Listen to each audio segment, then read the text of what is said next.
Seems like only yesterday Scream 5 came out, and now this weekend we're getting a Scream 6, which means it also seems like yesterday I reviewed Scream, and now I'm on to Scream 2. That totally makes sense given how quick Scream 2 came out after the first as well. The film had a 1997 release, only a year after the first. Unless you think of it as a much delayed sequel to the 1981 Scream.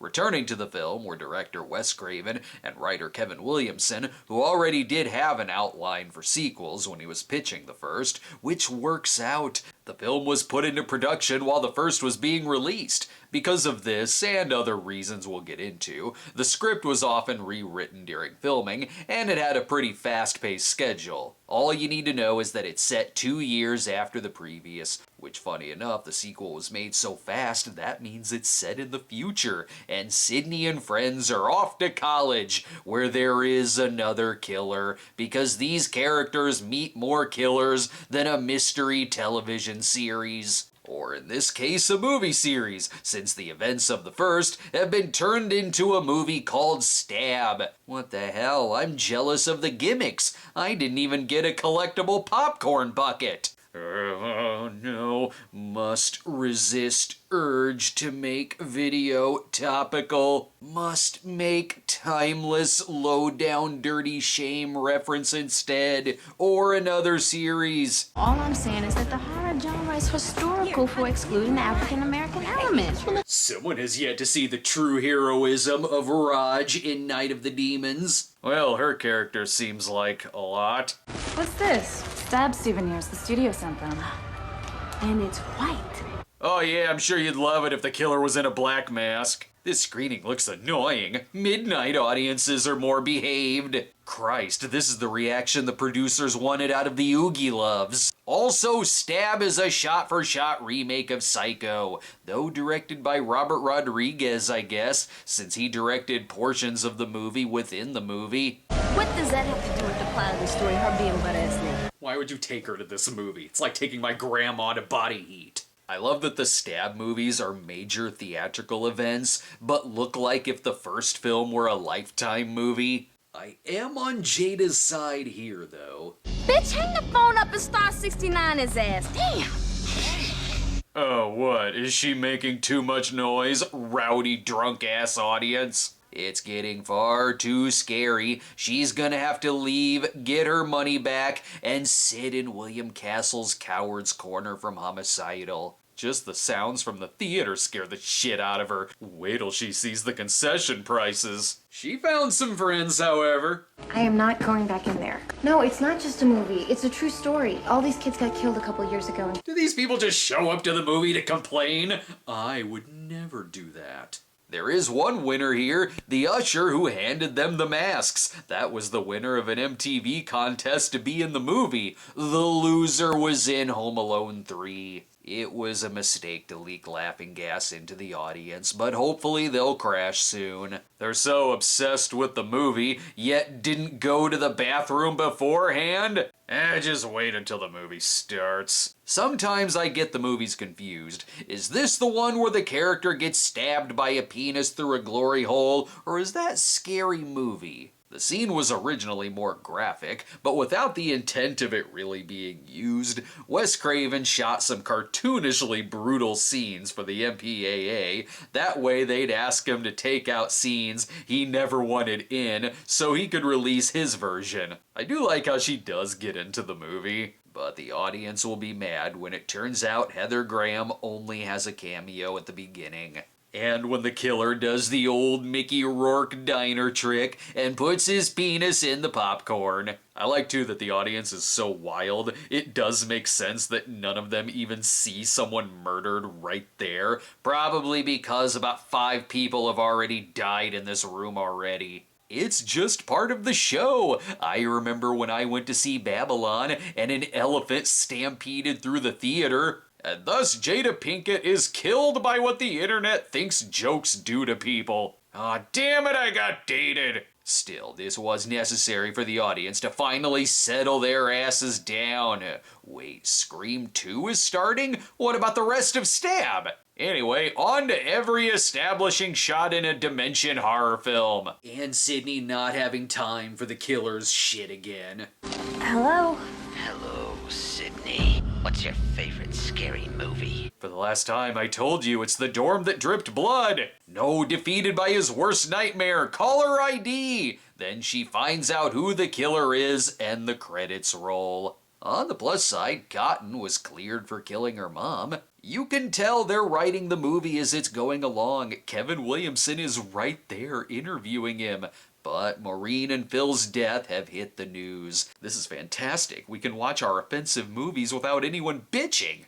Sydney, can you give us a sneak peek about today's classroom debates? Could say what happened in that theater is a direct result of the movie itself. That is so moral majority. Why is every college student a huge Buffy fan? They're debating about whether movies are responsible for killers' actions, which they can vouch for this. Movies caused Joshua Jackson to be a mighty duck, Timothy Oliphant to be a cannibal, and Randy to write a jaunty song about abortion. There's a fortune in abortion. It doesn't take long to debate sequels that are better than the first in a sequel. The Godfather, Part 2. Aliens, far better than the first. T2. What, no love for Air Bud World Pup? Credit to the movie for making my references for me. All right, okay.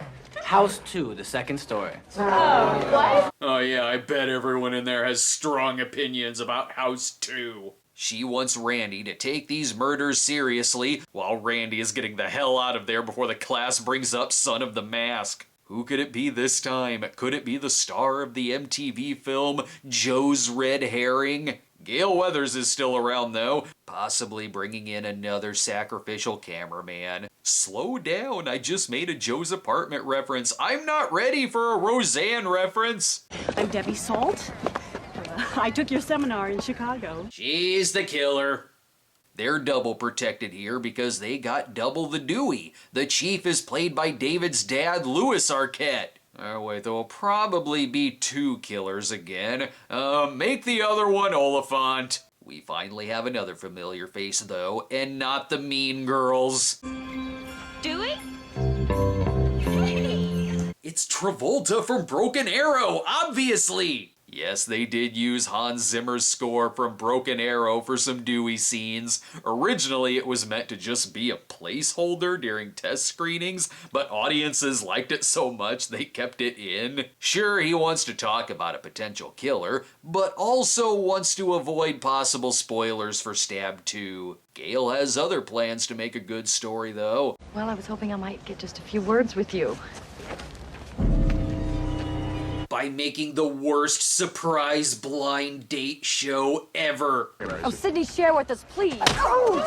But it contains fighting, so it'll probably be a hit. Thus continues the 20-plus year on-again, off-again relationship of Dewey and Gail, which, honestly, is usually my favorite part of these movies. Yet when the Zimmer score comes back, I still just think he stole thermonuclear weapons. Yeah, ain't it cool?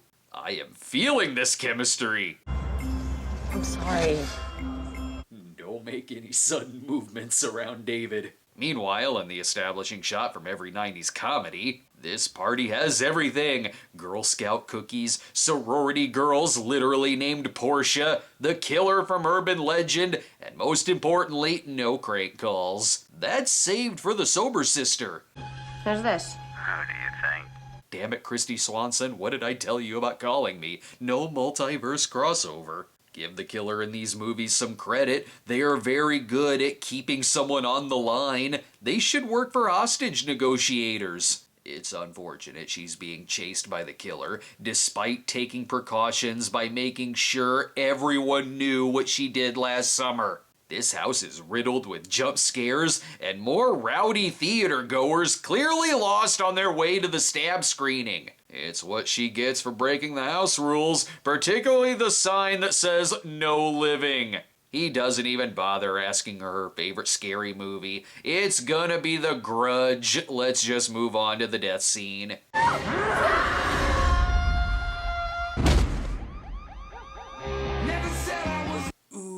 the soundtrack. When we come back, let's get some more booze and some red cups.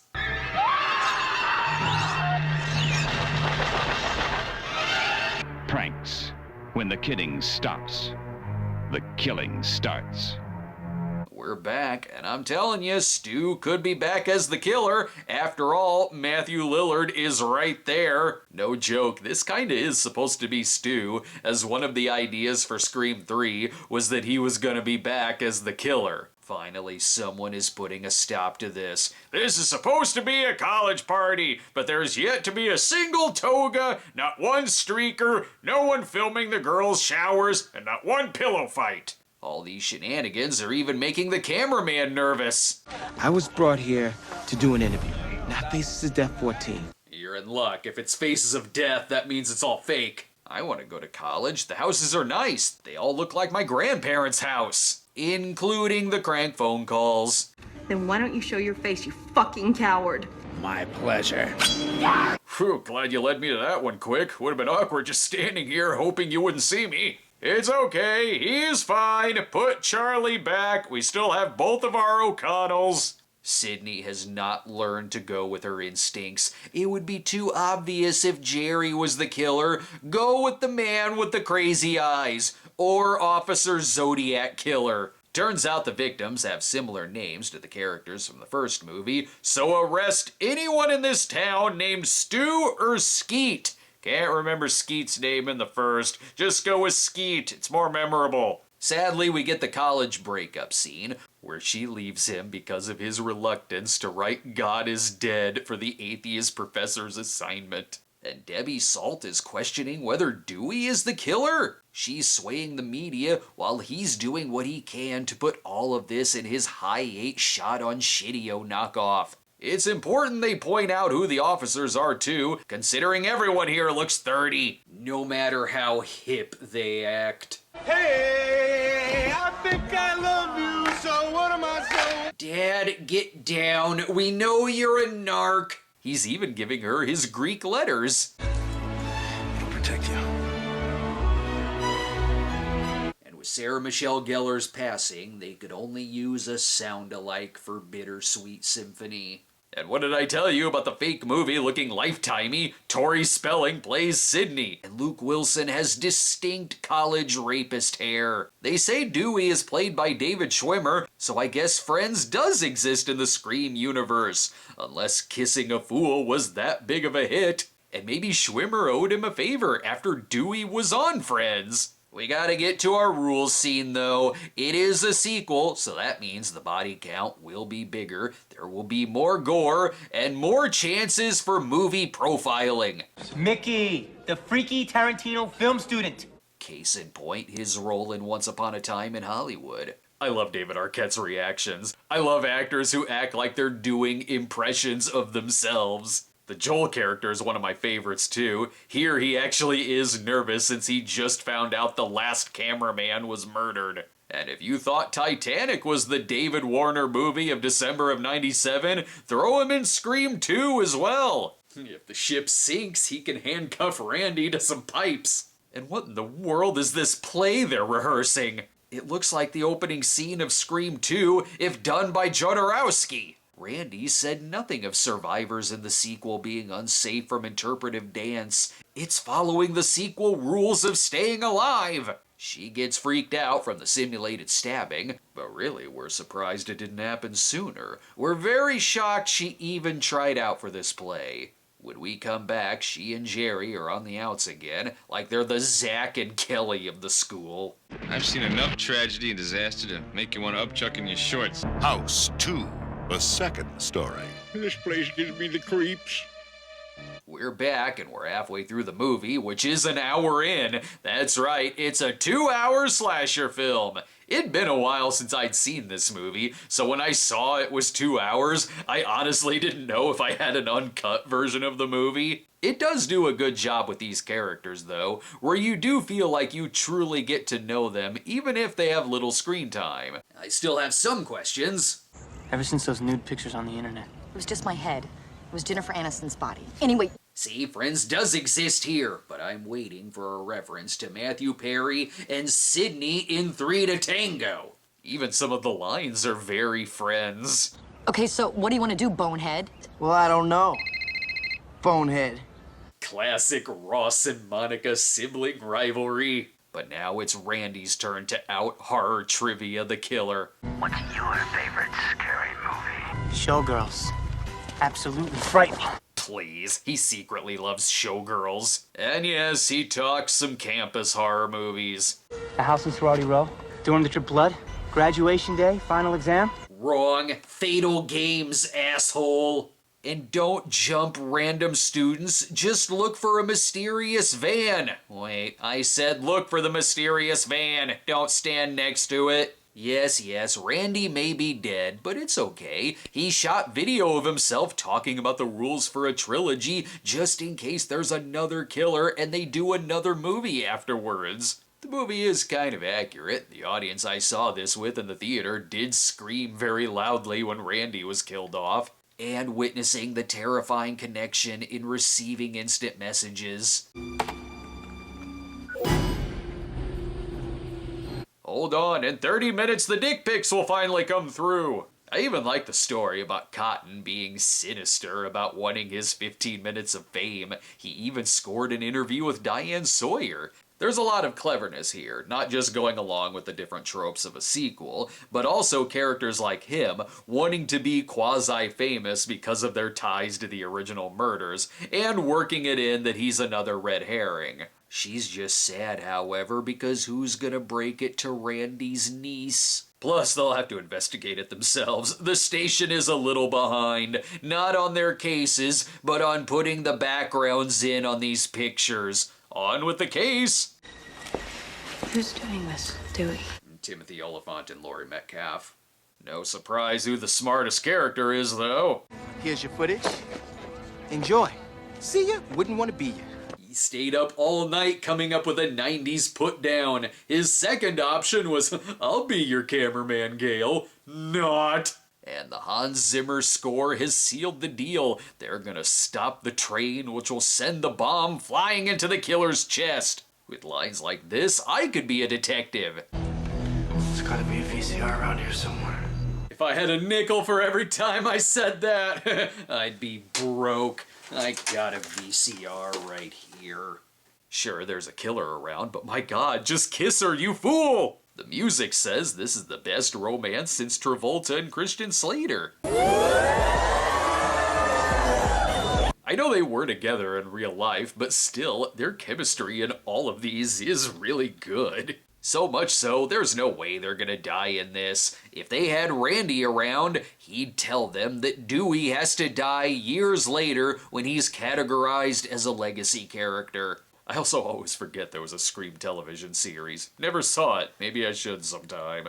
Excuse me, I already told you he doesn't die yet. If anything, this'll just fix his nerve damage and he won't walk with a limp anymore. Test audiences saved Dewey from dying in the first. They can do it again. Also, the killer is an idiot and I'm sure he's gonna turn out to be a fly. Thank God the feds are here to protect all the characters by getting them the hell out of here. Well, not all the characters. Jerry's left behind for much needed bait.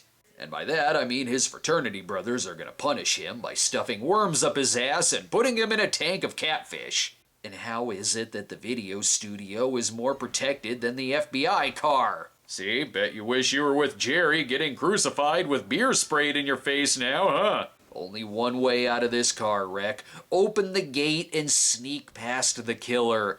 Not the best way out, but it'll be the most suspenseful. Take some broken glass and jam it into his throat. You can be suspenseful later. I bet she's just pretending she can't open the door or break the window. Oh no, you'll be going through the same sneaking over the killer terror I did. Even Randy would be surprised she made it out of that one. We'll be right back as they debate running or taking the mask off the killer. I would say idiots, but both of those options kind of make sense to me. In sports, winning is everything. But at the Vulcan Academy, death is the first prize. The killing touch. You win, you die. We're back, and of course he's gone. And, okay, idiots. If you didn't stop and argue, this probably wouldn't have happened. I honestly think the characters are just bad at seeing. How did she not see him? I kinda remember guessing who the killers were when I first saw it, based on a name like Laurie Metcalf being in it, just enough for a recognizable actor, but little enough that you might forget about her character and be caught off guard when she's revealed as a killer. Also, there's a lot of video footage in this, and Mickey always has a camera. Sydney is very confused about what to do. This is just like Mikhail Soavi's Stage Fright, only Stage Fright doesn't have a sequel. And this could still be part of Jerry's frat prank. Oh, and Mickey's the killer, trying to trick her into thinking Jerry's the other killer. Sure, this is damning for Mickey, but Deadwood does still need another sheriff.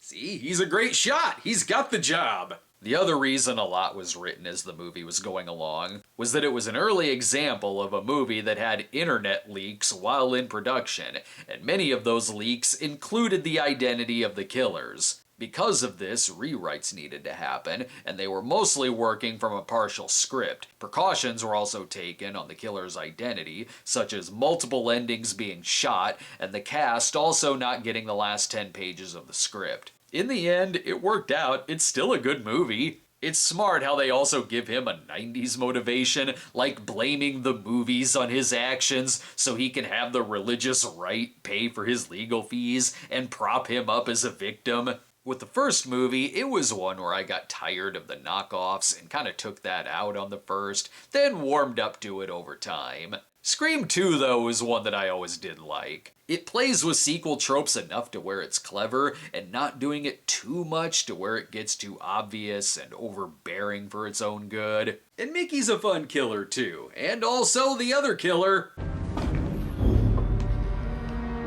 No, not Gail. Seeing Laurie Metcalf as a co-killer in a slasher movie is pretty awesome. It turns out she's Billy Loomis's mother, Nancy Loomis, clearly hatching the scheme with her friend PJ Souls. If you thought it was fun seeing Warner and Billy Zane out-villaining their asses off in December of '97, holy shit, watching Oliphant and Laurie Metcalf ham it up opposite each other is also great. Her casting is pretty perfect, and pretty comparable to Betsy Palmer in Friday the 13th, where she has a look and acting style where she can perfectly play someone who would be believable as a nice, normal mother, but is great at being maniacal to where you can also believe her as a vengeful killer. You're as crazy as your son was. What did you just say? It would be great if we had this Laurie Metcalf mom in Lady Bird. The theatrical stage climax is a good touch too, considering how much the movie combines its own events with the arts. It's so dangerous, I'm surprised these aren't actual bricks. The movie was still a financial hit, and I'm surprised they didn't immediately start working on a third. And despite being a pretty hectic shooting schedule, critics also dug the hell out of it, with many even liking it better than the first. I still feel the most sorry for Cotton, whose life was much less hectic when he was in prison falsely accused of murder. He's gotta kill someone. Excellent. He's getting that Diane Sawyer interview. It balances out, bringing all of these characters together for a much larger story. Sure, maybe there could be some tiny trims here and there, but not enough to make a substantial difference. It's a 2-hour slasher that uses its running time very wisely. It's the anti-Happy Birthday to me. Even the wrapping it up final scene works because the cameraman is fine. And most importantly, we need to settle the rowdy audience down by showing them that Dewey and the Hans Zimmer score have survived. Perhaps in the next film he could use the Gladiator score. And Cotton gets his wish to be beloved by the media everywhere. Surely he'll be just fine in the third. Thus ends another ending shot that screams 1997 movie. Jay and Silent Bob will return in Scream 3.